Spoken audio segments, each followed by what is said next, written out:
মুক্তিযোদ্ধার চিকিৎসায় অ্যাপোলো হাসপাতালের তুঘলকি কাণ্ড, ফেলে দেয়া পিত্তথলির অস্তিত্ব মিলল রিপোর্টে। তো এরকম অ্যাপোলোর মতো একটা ফার্স্ট ক্লাস হসপিটালে যদি এরকম গ্রস মিস্টেক করে, তবে সাধারণ হসপিটালগুলো কি দুরবস্থা, এটা চিন্তা করে আমি খুব শঙ্কিত। সহায়ক সরকার প্রশ্নে নিজেদের অবস্থানে অনড় আওয়ামী লীগ বিএনপি, আলোচনায় সংকট সমাধানের তাগিদ ব্রিটিশ মন্ত্রী। এবার বান্দরবানে মহিলা কলেজের ভবনে রডের বদলে বাঁশ ব্যবহার, অসন্তোষের মুখে সরানো হলেও আতঙ্কে শিক্ষক শিক্ষার্থীরা।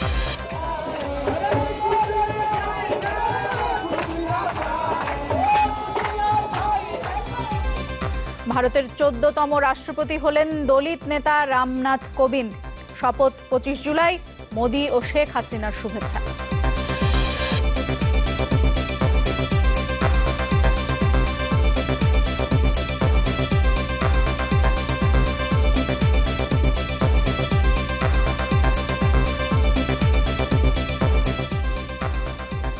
দর্শক, আমন্ত্রণ নিউজ 24-এ শুনছিলেন সিলন টি শিরোনাম। আপনাদের সাথে আছি আমি নাজদিন নাসির দোলা এবং আমি রায়হান রোহান।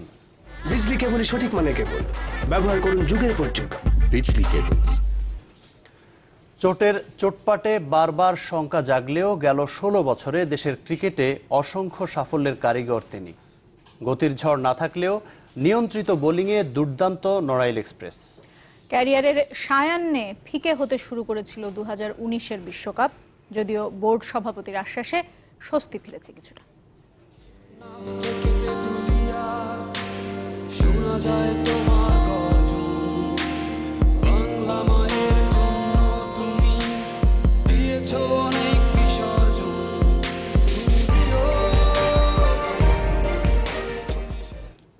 দর্শক, বাংলাদেশের ওয়ানডে ক্রিকেট দলের অধিনায়ক মাশরাফিকে নিয়ে সংবাদে থাকছে একটি প্রতিবেদন।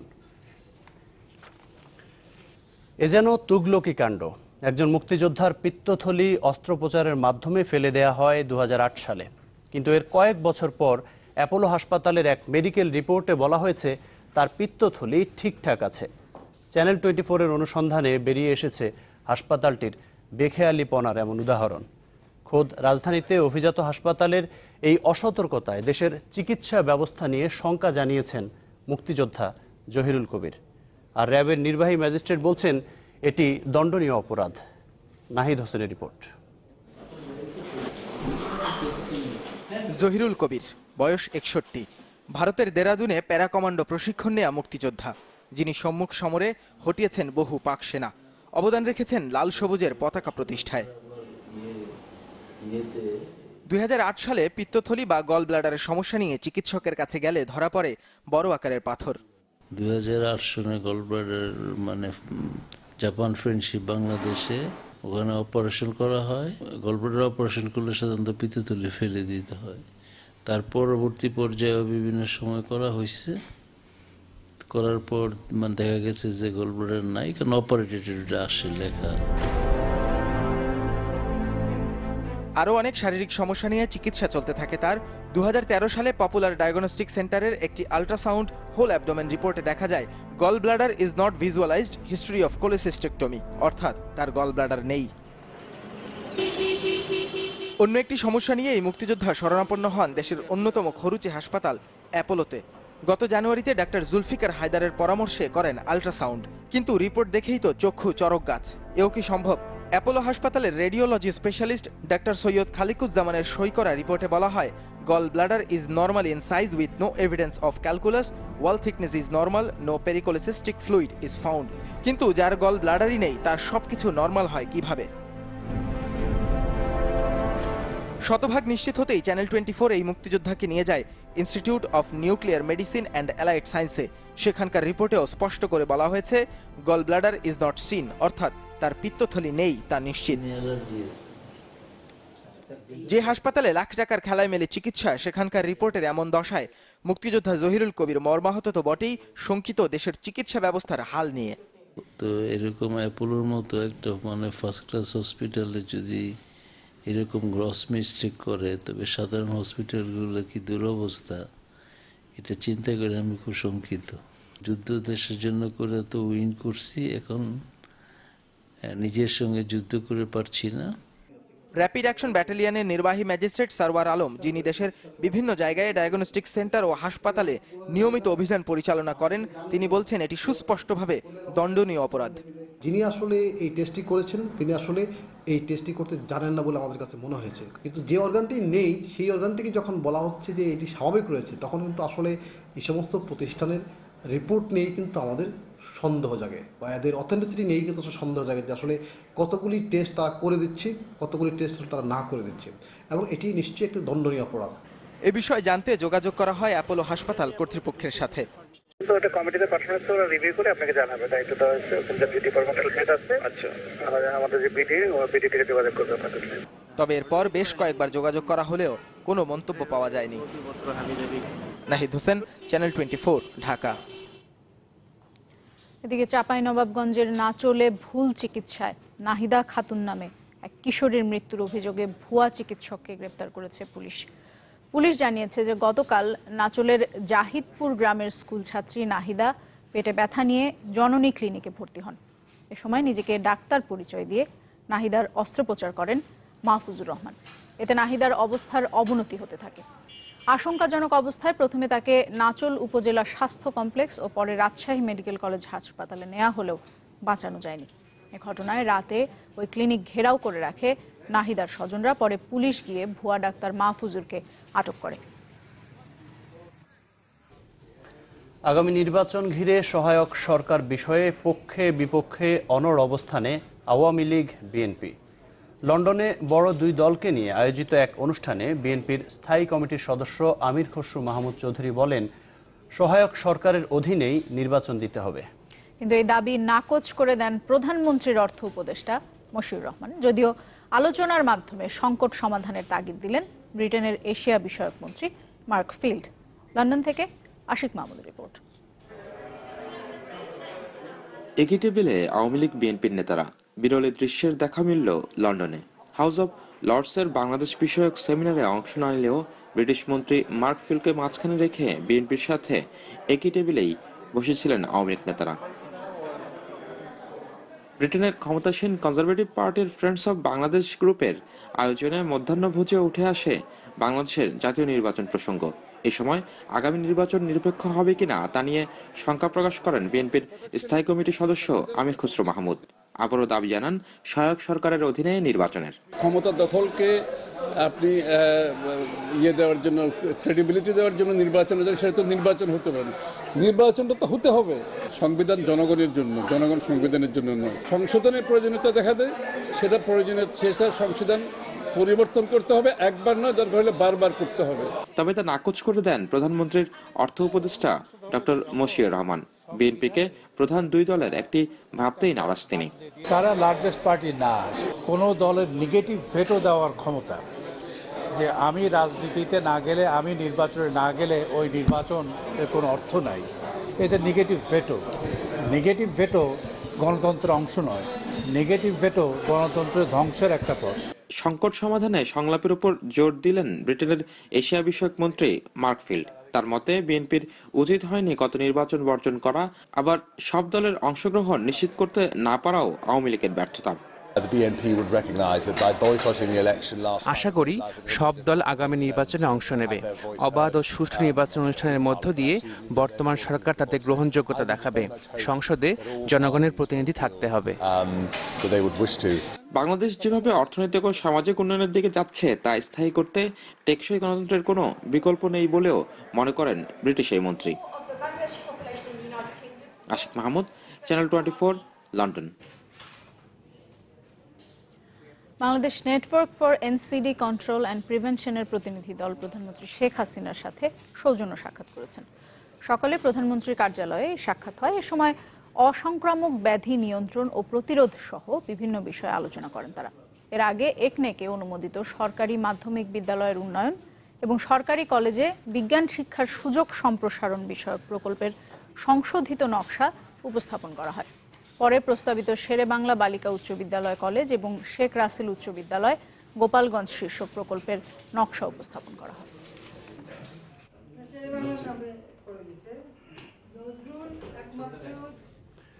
আন্দোলনের মুখে ঢাকা বিশ্ববিদ্যালয়ের অধিভুক্ত 60টি সরকারি কলেজের বিভিন্ন বর্ষের পরীক্ষার তারিখ চূড়ান্ত করে নোটিশ দেওয়া হয়েছে। এর আগে সকালে পরীক্ষার তারিখ ও রুটিন ঘোষণার দাবিতে রাজধানীর শাহবাগে আন্দোলনরত শিক্ষার্থীদের ওপর টিয়ার শেল ছোড়ে পুলিশ। শিক্ষার্থীরা রাস্তা অবরোধ করলে পুলিশের সাথে তাদের সংঘর্ষ হয়। এ সময় আহত হন অন্তত 10 জন শিক্ষার্থী। আটক করা হয় 6 থেকে 7 জনকে। শিক্ষার্থীদের অভিযোগ, বিনা উস্কানিতে তাদের ওপর চড়াও হয় পুলিশ। তবে পুলিশের দাবি, রাস্তা বন্ধ করে আন্দোলন করতে চেয়েছিলেন শিক্ষার্থীরা। সাধারণ মানুষের যাতায়াতের কথা চিন্তা করে তাদেরকে সরিয়ে দেওয়া হয়েছে।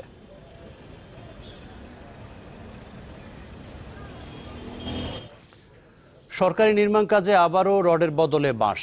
এবার এই কাজটি হয়েছে পার্বত্য জেলা বান্দরবানে। সেখানে সরকারি মহিলা কলেজের বিজ্ঞান ভবন নির্মাণ কাজে বাঁশ ব্যবহার করা হয়। তবে এ নিয়ে অসন্তোষ তৈরি হলে তড়িঘড়ি করে সেগুলো খুলে নেয় ঠিকাদারি প্রতিষ্ঠান। এদিকে ভবনের অন্যান্য অংশেও এমন অনিয়ম হয়েছে কি না তা নিয়ে আতঙ্ক ছড়িয়ে পড়েছে শিক্ষার্থীদের মধ্যে। বান্দরবান সরকারি মহিলা কলেজের বিজ্ঞান ভবনের নির্মাণ কাজ। ছাদের ড্রপ ওয়ালে রডের সাথে বাঁশের কঞ্চি ব্যবহারের বিষয়টি জানাজানি হয়ে গেলে বুধবার বিকেলেই তড়িঘড়ি করে সেগুলো খুলে নেওয়া হয়।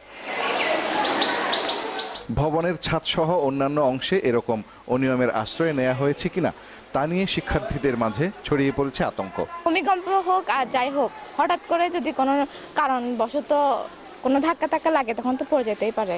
আমাদেরই ক্ষতি হবে, কারণ আমাদের জন্য ভালো করতে গিয়ে যদি আমাদের জীবন নিয়ে, এটা তো জীবন নিয়ে একটা খেলা হচ্ছে।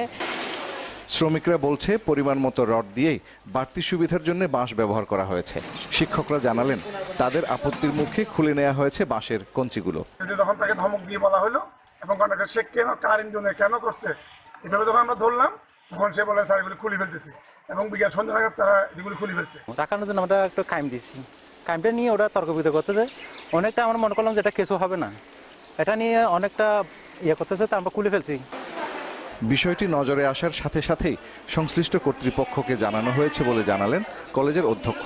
বাঁশের ব্যবহারের কথাটা শোনার পরই আমি তৎক্ষণাৎ পার্বত্য চট্টগ্রাম উন্নয়ন বোর্ডের সহকারী প্রকৌশলীকে বিষয়টা জানাই। উনি বলল যে এটা উনি দেখে প্রয়োজনীয় ব্যবস্থা নেবে।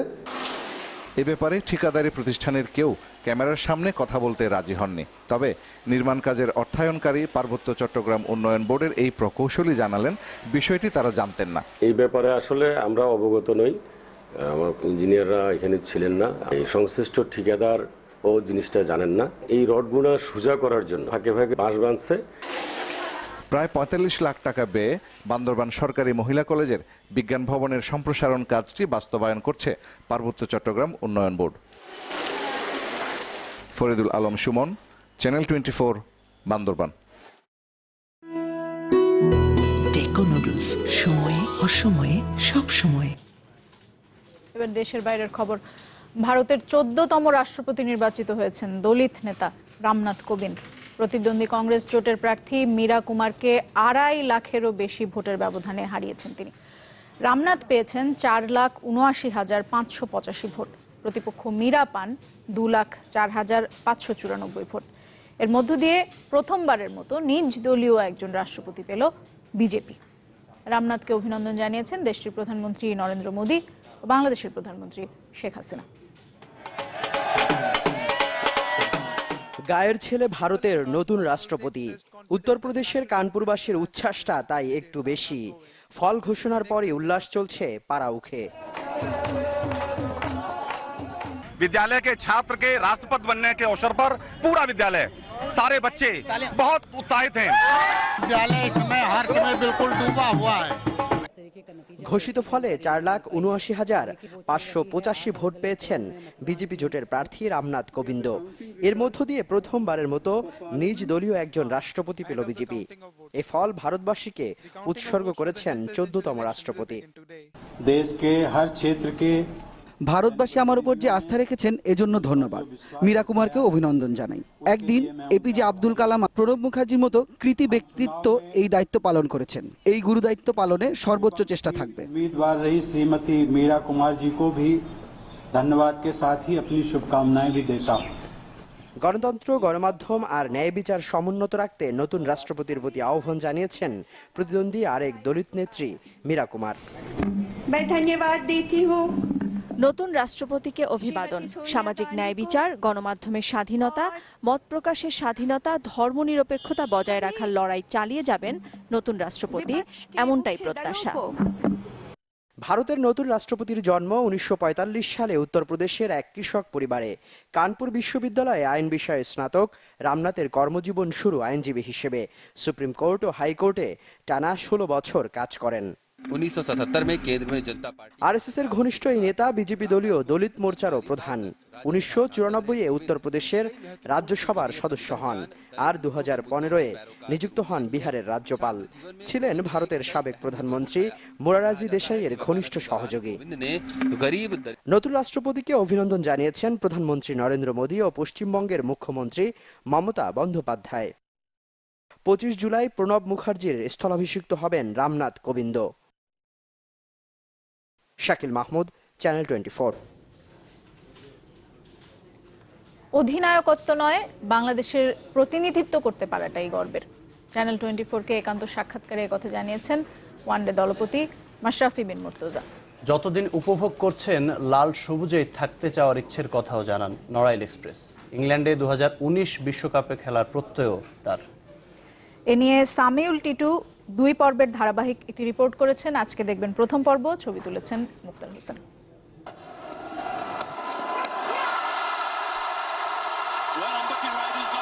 আপনি টি-20 নেতৃত্ব ছেড়ে দিয়েছেন, বাট ওয়ানডেতেও আপনার অধিনায়কত্ব থাকছে কিনা সে বিষয়েও কিন্তু নানা আলোচনা শোনা যাচ্ছে পক্ষে বিপক্ষে, এবং বোর্ড সভাপতি নিজেও কথা বলেছেন।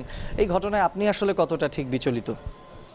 দেখেন, আমি 2014 সালে যখন ক্যাপ্টেন্সি পাই তখন কিন্তু আমার মানে আনএক্সপেক্টেড ক্যাপ্টেন্সি আমি পেলাম। মানে সেটা আমার মানে কাছের না, দূরের চিন্তাভাবনার ভেতরেও ছিল না। টিল এখনও পর্যন্ত আমার কাছে সবসময় প্রাউডের জায়গা হচ্ছে যে আমি বাংলাদেশ টিমের একজন সদস্য। এটা আমার কাছে সবসময় প্রাউডের জায়গা। সো আমার কাছে এখনও চিন্তাভাবনার কোনো চেঞ্জ হয়নি যে আমি এই টিমের ক্যাপ্টেন। আমি শিওর যে আমার ড্রেসিং রুমে যারা ছেলেরা আছে তারা কখনোই আমার সাথে মেশে না যে আমি এই টিমে একজন ক্যাপ্টেন। সো আমার ভেতরে আসলে ওই জিনিসটা এখনও গ্রো করেনি।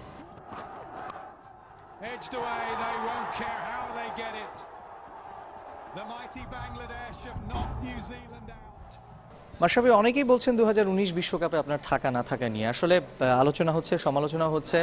আপনি ব্যক্তিগতভাবে আপনি নিজেকে 2019 বিশ্বকাপে দেখেন কিনা?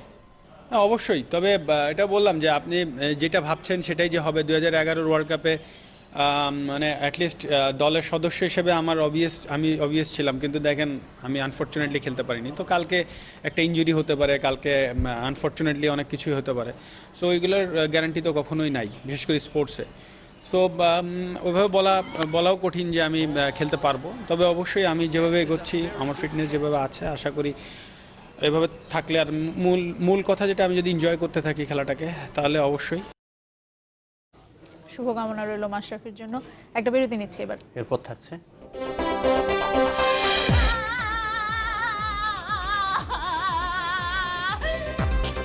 পদ্মার আগ্রাসনে সব হারিয়ে পথে মুন্সিগঞ্জের বহু পরিবার। ভাঙন রোধে স্থায়ী ব্যবস্থা না নেয় ক্ষোভ।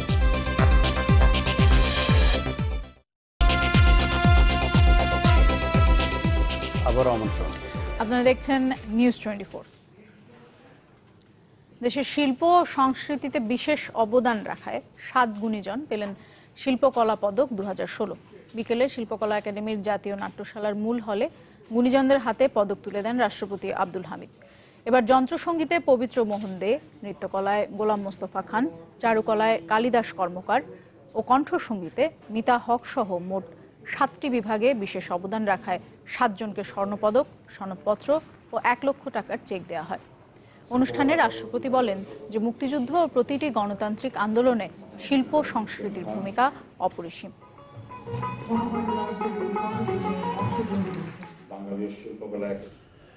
নিম্ন আদালতের বিচারকদের শৃঙ্খলা বিধি নিয়ে প্রধান বিচারপতির সাথে মতবিরোধ কমে এসেছে বলে দাবি করেছেন আইনমন্ত্রী আনিসুল হক। বিকেলে সুপ্রিম কোর্টে প্রধান বিচারপতির সাথে প্রায় 1.5 ঘন্টার বৈঠক শেষে তিনি বলেন, আগামী সপ্তাহে এই সংক্রান্ত গেজেট প্রকাশ করা হবে। যে সব ব্যাপার নিয়ে একটু খুঁটিনাটি বোঝার প্রয়োজন ছিল এবং যেই সব ব্যাপার নিয়ে দ্বিমত ছিল সেইগুলি আপনার অনেকাংশে দূর হয়ে গেছে। বিএনপির লন্ডন মার্কা সহায়ক সরকারের রূপরেখা দেশের মানুষ মেনে নেবে না বলে মন্তব্য করেছেন আওয়ামী লীগের সাধারণ সম্পাদক এবং সড়ক পরিবহন ও সেতুমন্ত্রী ওবায়দুল কাদের। দুপুরে ব্রাহ্মণবাড়িয়ায় দলের প্রতিনিধি সভা ও সদস্য সংগ্রহ কার্যক্রম অনুষ্ঠানে এমন মন্তব্য করেন তিনি। বেগম জিয়া লন্ডন গেছেন, লন্ডন মার্কা সহায়ক সরকার এদেশের জনগণ মেনে নেবে না। ক্ষমতাসীন আওয়ামী লীগকে সুষ্ঠু নির্বাচনের ব্যবস্থা করার আহ্বান জানিয়েছেন বিএনপি মহাসচিব মির্জা ফখরুল ইসলাম আলমগীর। অন্যথায় সরকার পালানোর পথ পাবে না বলে হুঁশিয়ারি তার। দুপুরে জাতীয়তাবাদী হেল্প সেলের উদ্যোগে নির্যাতিত কর্মীদের আর্থিক সহায়তা দিতে আয়োজিত অনুষ্ঠানে একথা বলেন বিএনপি মহাসচিব। কিভাবে আমরা আগামী নির্বাচনটা সকলেই অংশগ্রহণ করে জনগণের ভোটের অধিকারকে নিশ্চিত করে আমরা একটা নির্বাচন করতে পারি, এটাতে আসুন, তাতে দেশের মঙ্গল হবে, জনগণের মঙ্গল হবে, আপনাদেরও কল্যাণ হবে। নির্বাচন সুষ্ঠু হোক, এটাই আমরা চাই, সেইভাবে ব্যবস্থা নিন, অন্যথায় ঠিকই পালাবার পথ খুঁজে পাওয়া যাবে না। বাংলাদেশি মানবাধিকার বিষয়ক সংগঠন অধিকারের সম্পাদক আদিলুর রহমান খানকে মালয়েশিয়ার বিমানবন্দরে আটক করা হয়েছে। ভোর 4:30টার দিকে কুয়ালালামপুর বিমানবন্দরে তাকে আটক করে ইমিগ্রেশন পুলিশ।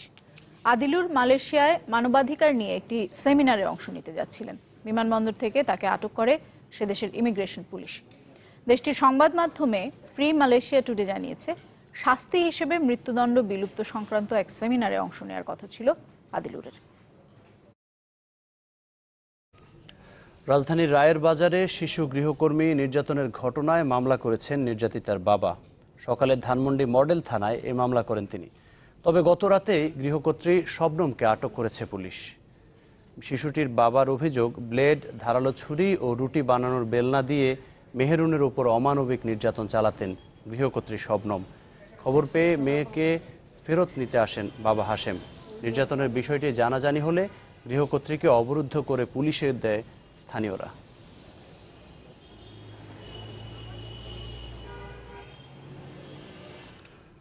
আগ্রাসী রূপ নিয়েছে পদ্মা, যার ভাঙনে সব হারিয়ে পথে বসেছে মুন্সিগঞ্জের বহু পরিবার। এর মধ্যে একটি গ্রামের স্কুল, মাদ্রাসা, মসজিদ ও রাস্তাসহ 12টি বসতঘর গেছে নদীগর্ভে। অব্যাহত ভাঙনে বিলীন হওয়ার পথে মুন্সিগঞ্জের টঙ্গিবাড়ি ও লৌহজং উপজেলার বিস্তীর্ণ জনপদ। এতে আতঙ্কে প্রায় কয়েকশো পরিবার।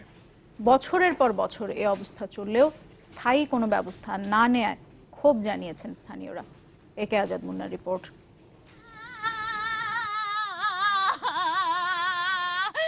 এমন বুকফাটা কান্না আর আর্তনাদ নিত্যদিনই ভারী হয়ে ওঠে পদ্মা পাড়ের আকাশ বাতাস। পরপর 3বার ভাঙনের শিকার সীমা বেগম আর পারভিন আক্তারের চোখে মুখে সেই কান্নারই রেশ। গত 7 দিনে মুন্সিগঞ্জের লোহজংয়ের কামারখাড়া ইউনিয়নের বড়াইল গ্রামে নদীগর্ভে চলে গেছে স্কুল, মাদ্রাসা, মসজিদ, রাস্তা ছাড়াও অন্তত 12টি বসতঘর। শেষ সম্বলটুকু বাঁচাতে ভাঙন কবলিত মানুষের এই প্রাণান্তর চেষ্টা। স্থানীয়রা বলছেন, মুন্সিগঞ্জের এই অঞ্চলে ভাঙন শুরু হয় 90 দশকের শুরুতে।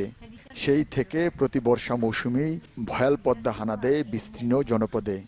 শোষণ শব্দের ভয়তে সারা রাত বসে থাকি। আজকে 4-5 রাত ধরে একদম ঘুম নাই আমাদের। আরো আগে থেকে কোনো একটা উদ্যোগ নিতে, স্কুল ভেঙে গেল, মসজিদ ভেঙে গেল, যদি বেড়িবাঁধ দিত তাইলে আমাদের বাড়িটা থাকতো। 200 বছর আগে মসজিদ, মাদ্রাসা সব ভেঙে গেছে। গত 2 যুগে আগ্রাসী পদ্মা কেড়ে নিয়েছে জেলার 7টি ইউনিয়নের অন্তত 40টি গ্রাম। এতে হাট, বাজার, রাস্তাঘাট, শিক্ষা প্রতিষ্ঠান তো গেছেই, ঘরহারা হয়েছেন 2 লাখেরও বেশি মানুষ। কালের সাক্ষী ষাটোর্ধ্ব মঞ্জুরুল শেখ ভাঙনের শিকার হয়েছেন কমপক্ষে 7 বার। সমস্ত কিছু ত্যাগ করে একমাত্র নদীর গ্রাসের জন্য নিজের জন্মভূমি ত্যাগ করে আজকে আমরা এক জায়গায় আশ্রয় নিতেছি। হাত ভাঙা দিয়ে হেনাইছি, ওখানে হাত ভাঙ হইব, হেরো জায়গা পাইতাছি না। স্থানীয় জনপ্রতিনিধি বলছেন, অনেক চেষ্টার পরও স্থায়ীভাবে ভাঙন ঠেকানো সম্ভব হয়নি। আর ক্ষতিগ্রস্তদের সহায়তার আশ্বাস জেলা প্রশাসনের। পাথর দিয়ে বাঁধ দেওয়ার ব্যবস্থা করা হয়েছে, কিন্তু এটা আসলে দীর্ঘমেয়াদী সমাধান না। দীর্ঘমেয়াদী সমাধান হচ্ছে যখন পদ্মা সেতুর নির্মাণ কাজ হয়ে যাবে, অটোমেটিক্যালি আসলে নদী শাসন হয়ে যাবে। টঙ্গিবাড়ি উপজেলার প্রায় 1 থেকে 1.5 কিলোমিটার বাঁধ ভাঙনের মুখে পড়েছে। উপজেলা নির্বাহী অফিসার সহ জায়গাগুলো পরিদর্শন করেছি। পরিদর্শন করে যারা ভালনারেবল অবস্থায় আছে তাদেরকে নিরাপদ দূরত্বে সরিয়ে নেওয়ার জন্য আমরা একটা নির্দেশনা দিয়েছি। মুন্সিগঞ্জের লোহজং উপজেলার গাউদিয়া, মেদিনী মণ্ডল সহ 7টি ইউনিয়নের অন্তত 30টি গ্রাম পদ্মার ভাঙন থেকে রক্ষার দাবি এলাকাবাসীর। একে আজাদ মুন্না, চ্যানেল 24, মুন্সিগঞ্জ। আরেকটা বিরতি নিচ্ছি, এর আসার পর দেখবেন। অবমাননা নয়, শিশুদের সৃজনশীলতায় উৎসাহ দিতেই বঙ্গবন্ধুর ছবি ব্যবহার, দাবি বরগুনা ইউএনওর। আইনি প্রক্রিয়ায় মোকাবেলা, বললেন ডিসি।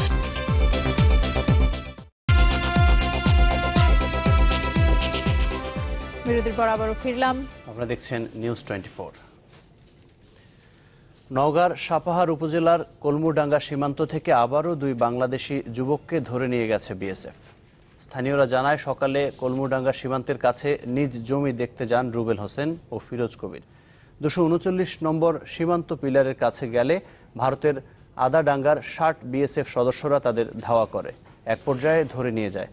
গতকালও একই এলাকা থেকে মাহবুবুর রহমান ও মোজাম্মেল হোসেন নামের 2 যুবককে ধরে নিয়ে যায় বিএসএফ। 4 জনকে ফেরত চেয়ে পতাকা বৈঠকের আহ্বান জানিয়েছে বিজিবি।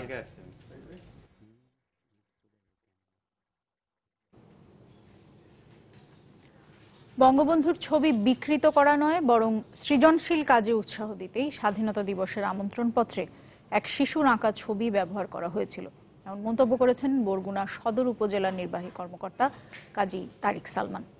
বরিশালের আগৈলঝাড়া উপজেলা নির্বাহী কর্মকর্তা থাকাকালীন উপজেলা প্রশাসন আয়োজিত স্বাধীনতা দিবসের আমন্ত্রণপত্রে এক শিশুর আঁকা বঙ্গবন্ধুর ছবিতে জাতির মানহানি হয়েছে, এমন অভিযোগে বরিশালের এক আওয়ামী লীগ নেতা ও আইনজীবী তারিক সালমানের বিরুদ্ধে মামলা করেন। এই মামলায় হাজির হলে গতকাল প্রথমে তাকে জেল হাজতে পাঠানো হয়, তবে পরে জামিন মঞ্জুর করেন আদালত। এদিকে বরগুনার জেলা প্রশাসকও মনে করেন যে স্বাধীনতা দিবসের আমন্ত্রণপত্রে যে ছবি ব্যবহার করা হয়েছে সেখানে বঙ্গবন্ধুর অবমাননা করা হয়নি। তবে যেহেতু এ বিষয়ে মামলা হয়েছে, তাই বিষয়টি আইনি প্রক্রিয়ায় সুরাহা হবে বলে জানান জেলা প্রশাসক। চট্টগ্রামের সীতাকুণ্ডের ত্রিপুরা পাড়ায় টিকাদান কর্মসূচির প্রথম দিনে মাত্র 1 জন শিশুকে দেয়া হয়েছে হামের টিকা। কেননা এখানে হামের সংক্রমণ এতটাই মহামারী আকার ধারণ করেছে যে সুস্থ শিশু পাওয়াটাই দুষ্কর। তবে দেরিতে হলেও সচেতনতা এসেছে স্থানীয়দের মাঝে। উৎসাহী হচ্ছেন টিকা এবং স্বাস্থ্যকেন্দ্রে চিকিৎসা নিতে। 9 শিশুর মৃত্যু আর অনেকের অসুস্থতার পর শেষ পর্যন্ত টিকাদান কর্মসূচি চালু হয়েছে চট্টগ্রামের সীতাকুণ্ডের মধ্যম সোনাইছড়ি ইউনিয়নের ত্রিপুরাপাড়ায়। বুধবার প্রথম দিনে হামের টিকা দেওয়া হয় মাত্র 1 শিশুকে। এখানকার 65টি পরিবারের শিশু আছে শতাধিক, কিন্তু দীর্ঘ 2 দশক ধরে ভিটামিন ক্যাপসুল, টিকা সহ নানা স্বাস্থ্যসেবা থেকে বঞ্চিত এখানকার শিশুরা, যে কারণে এবার সেখানে হামের সংক্রমণ রূপ নেয় মহামারী আকারে। তাতে নতুন করে টিকাদান কার্যক্রম শুরু হলেও সেখানে সুস্থ শিশু পাওয়াই কঠিন হয়ে পড়েছে স্বাস্থ্যকর্মীদের জন্য। আগে এখানে টিকা আইসা মানে ঘরে ঘরে টিকা দেওয়া হয়, বাচ্চাদেরকে পোলিও, ভিটামিন খাওয়ানো হয়, এখন আর খাওয়ানো হয় না। 1998 পর্যন্ত দেখছিলাম আমি। পুরো পাড়া মিলে আমরা মনে হয় 3-4 পরিবার ফ্যামিলি আছে এখন সুস্থ, আরগুলা সব মেডিকেল। এখানে যে বাচ্চাগুলো আছে ম্যাক্সিমাম হাসপাতালে চলে গেছে। 10-12টা বাচ্চা আছে, ওদেরকে আমরা পুষ্টি অবস্থা দেখে স্পেশাল টিকাটা দেব। কেবল স্বাস্থ্য নয়, অভাব রয়েছে শিক্ষা ও সচেতনতার, যে কারণে এখানে এখনো বিশ্বাস জিনপরি তাড়ানোর ঝাড়ফুঁক এবং কবিরাজি চিকিৎসায়। ওই তাবিজ তো আগে থেকে আসে শরীর বন্ধের জন্য, আবার এখানে অসুখ যখন দেখা গেছে বা ওই যে ডাইন, ভূত, প্যারত, যোগিনী, দেহ দৈত্য ওগুলো আকৃষ্ট না করার জন্য ওই একটু শস্য পড়া ওগুলা ওনারা ওই যে নেকড়া কাপড় করে বাঁধছে। তবে দেরিতে হলেও সচেতনতা এসেছে অনেকের মাঝে, বিশেষ করে হামে আক্রান্ত শিশুরা হাসপাতালে কয়েকদিনের চিকিৎসায় সুস্থতা লাভ করায় এখন যে কোনো রোগে স্বাস্থ্যকেন্দ্রে চিকিৎসা নেওয়ার কথা জানান তারা। আগে তো আমরা ঘরে রাখি দিতাম অসুস্থ না, মানে এমনি ওষুধগুলো আনে খাওয়াইতাম, মানে ডাক্তার তো এমনি খাওয়াইতাম, আরে রোগের ডাক্তার তো কবিরাজি, হ্যাঁ কবিরাজি হোক। তো এখন আশা করি যদি কোনো কিছু হলে আমরা হাসপাতালে যাব। আগের থেকে স্যার এখন বর্তমানে বহুত চিকিৎসা মানে সচেতন হয়ে গেছে, কারণ আগে জানতাম না, বুঝতাম না। তবে এলাকায় বিশুদ্ধ পানির রয়েছে ব্যাপক অভাব। কেবল পাহাড়ি ছড়া এখানকার একমাত্র পানির উৎস। আছে স্যানিটেশন সমস্যাও। এসব সমস্যা দ্রুত নিরসনে সরকারি সহায়তার দাবি জানান বসবাসকারী ক্ষুদ্র নৃগোষ্ঠীর মানুষেরা। রনি দত্ত, চ্যানেল 24, সীতাকুণ্ড, চট্টগ্রাম। নিউজ 24 এর সময় হলো আরো একটা বিরতির। এরপর থাকবে সীমান্ত নিয়ে চীনের সাথে টানাপোড়েনে রাজ্যসভায় পররাষ্ট্রমন্ত্রী সুষমার ক্ষোভ, দাবি ভারতের পক্ষে আছে অন্যান্য দেশ।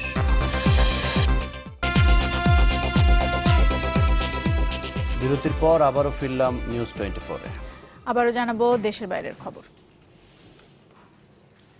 সীমান্তে চীনের সড়ক নির্মাণ নিয়ে দেশটির সাথে টানাপোড়েনে রাজ্যসভায় ক্ষোভ জানিয়েছেন ভারতের পররাষ্ট্রমন্ত্রী সুষমা স্বরাজ। দাবি করেছেন ভারতের পক্ষেই আছে অন্যান্য দেশ। বলেন, ডোকলামে ভারতের সেনা প্রত্যাহারের আগে চীনকেও একই পথে হাঁটতে হবে। ভারত, চীন ও ভুটান সীমান্তে সড়ক তৈরির চেষ্টা করে বেজিং, তবে সীমান্ত পার হয়ে তা বন্ধ করে দেয় ভারতীয় সেনারা। এরপর থেকেই দুই দেশের সীমান্তে চরম উত্তেজনা বিরাজ করছে। আগামী সপ্তাহে ব্রিক্স সম্মেলনে যোগ দিতে চীনে যাচ্ছেন ভারতের জাতীয় নিরাপত্তা উপদেষ্টা, যাতে দ্বিপাক্ষীয় বৈঠকের সম্ভাবনা রয়েছে। এদিকে ভারতে ঢুকে দেশটির সেনাবাহিনীর বাংকার গুড়িয়ে দেওয়ার দাবি করেছে পাকিস্তান। টুইটারে এমন পোস্ট করে বলা হয়, গেল রোববার পাক সেনা ঘাঁটিতে হামলার জবাব এটি।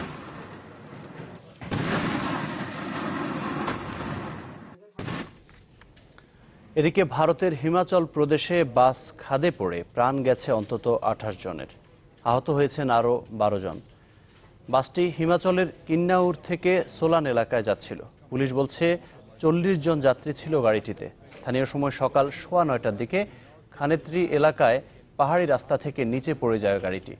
গুরুতর আহত 4 জনকে নেওয়া হয়েছে স্থানীয় হাসপাতালে।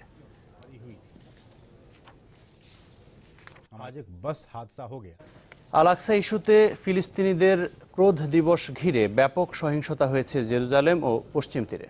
ইসরায়েলি সেনাদের গুলিতে আহত হয়েছেন অনেক মুসল্লি।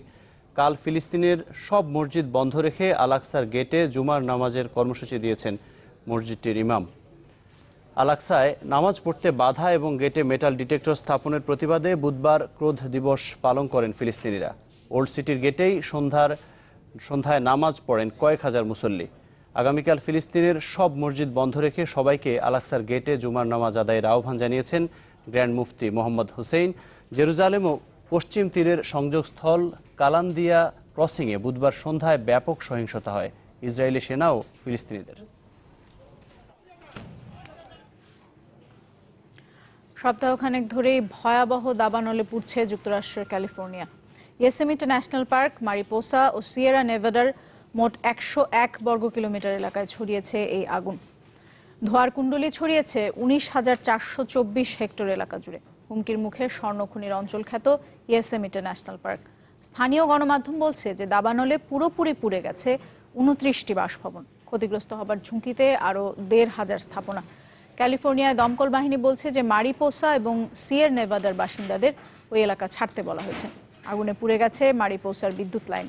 এলাকাটি অন্তত 5,000 মার্কিনীর বাস।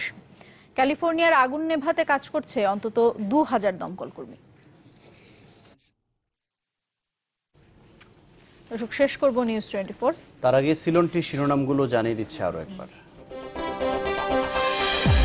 মুক্তিযোদ্ধার চিকিৎসায় অ্যাপোলো হাসপাতালের তুগলকি কাণ্ড, ফেলে দেয়া পিত্তথলির অস্তিত্ব মিলল রিপোর্টে। তো এরকম অ্যাপোলোর মতো একটা ফার্স্ট ক্লাস হসপিটালে যদি এরকম গ্রস মিস্টেক করে, তবে সাধারণ হসপিটালগুলো কি দুরবস্থা, এটা চিন্তা করে আমি প্রশঙ্কিত। সহায়ক সরকার প্রশ্নে নিজেদের অবস্থানে অনড় আওয়ামী লীগ, বিএনপি। আলোচনায় সংকট সমাধানের তাগিদ ব্রিটিশ মন্ত্রীর। এবার বান্দরবানে মহিলা কলেজের ভবনে রডের বদলে বাঁশ ব্যবহার, অসন্তোষের মুখে সরানো হলেও আতঙ্কে শিক্ষক শিক্ষার্থীরা।